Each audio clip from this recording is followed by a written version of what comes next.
Masaya magandang araw kapamilya, walang pulburon video, huwag maniwala.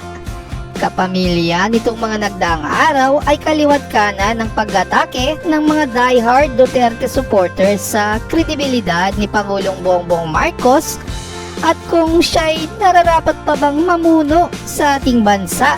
Kesyo, meron daw siyang pulburon video na hanggang ngayon ay wala silang may pakitang video bilang ebidensya sa kanilang paratang na may pulburon video daw si Pangulong BBM. Kaya kapamilya, huwag po tayong maniwala sa mga sinasabi ng mga diehard Duterte supporters.